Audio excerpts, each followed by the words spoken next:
About the experience in Toronto, yeah. We arrived was May 30th, 1968, and I left beautiful sunny Vienna, and was raining in Toronto, believe it or not. It was terrifying.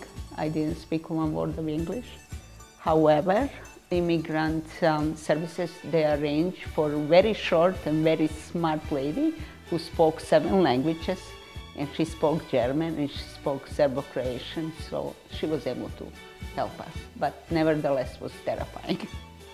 I think it was basically because of economical reasons. I come from poor family, and I was the oldest one in the family. And when I was 14, I remember so vividly, I told my mom that I'm going to leave the country.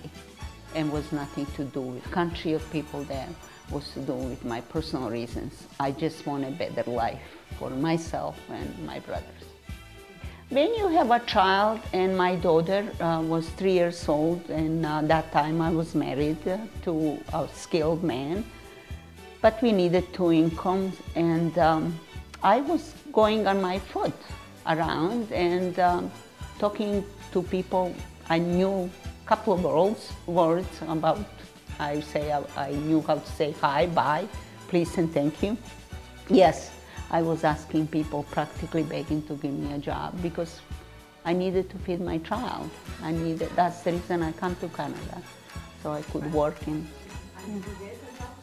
Yes, I did. I got a job after a month working at daycare with infants. That was a great experience. The lady was English, from England, British, and she was very kind. She even allowed me to bring my daughter, and I was working with infants and toddlers. That's mean newborn up to 2 years old. And I always say those are my best English teachers. It was fear of unknown, fear of not having enough confidence in myself to make decisions. I was married to a man who was 7 or 8 years older than me, and when you're 17, I was practically a child. I never made a decision for myself, so to make decision about my life was terrifying because I didn't know, is that decision going to be right for me or not? So I did let other people to make decisions, and that was one of very self-destructive choices that I made. Perhaps I could have made a decision for myself, but I was scared to, and many people are actually. They wait forever, they postpone decisions rather than make one. Not making decision is decision itself. You already made one. Yes, I finally decided after so many years struggling with the language and not having jobs. When you go and tell people, give me any kind of job, usually you're going to get crummy jobs.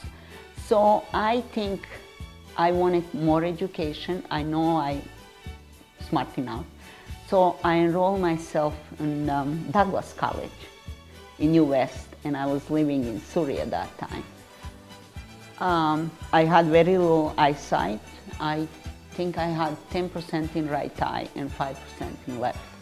I was considered legally blind. I didn't drive. I wore very thick glasses, which kind of made me self-conscious. I didn't have much money. Sometimes I couldn't even have money for the bus. But I had amazing people, amazing teachers, and people who believed in me. So that's kind of helped me. At that time, no, I didn't. I didn't have very much confidence. My self-esteem was very low.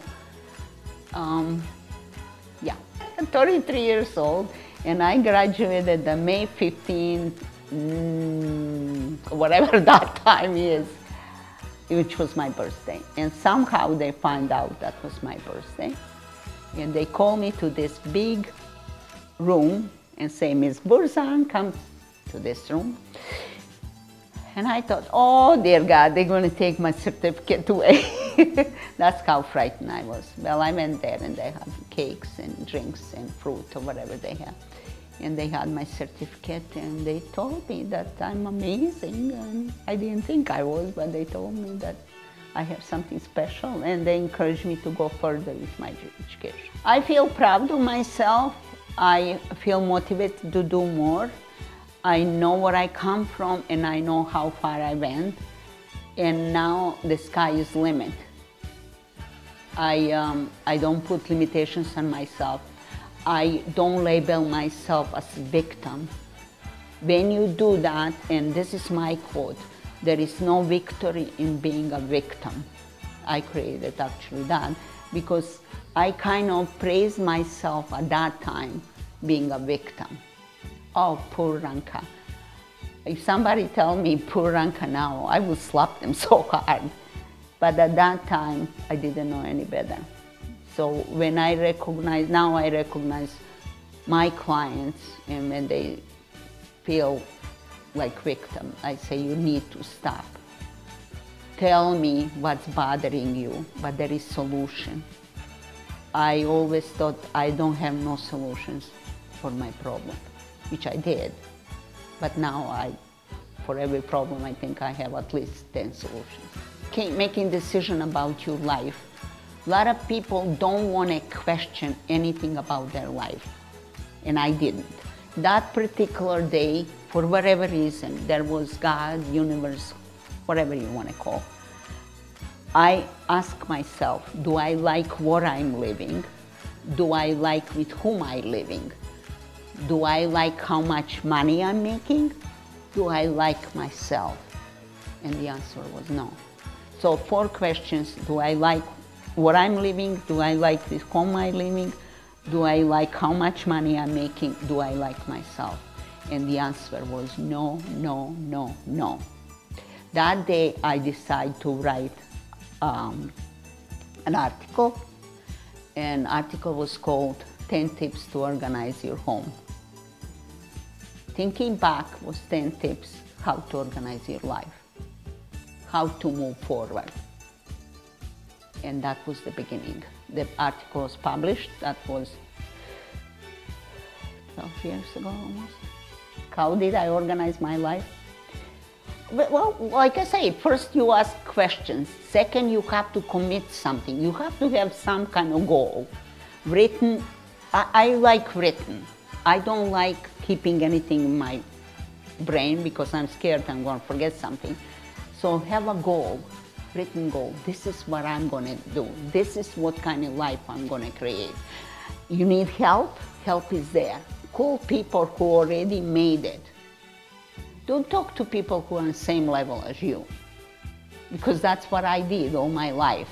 So I literally ran out of my comfort zone. But I also was honest enough to say, I don't like to live like this. There must be something else, something better than this. The reason you left the country, whatever that country is, it's for a reason. You're here with your heart and soul. The only way to make it in Canada is like that. I love Canada. And whatever I need, Canada gave me.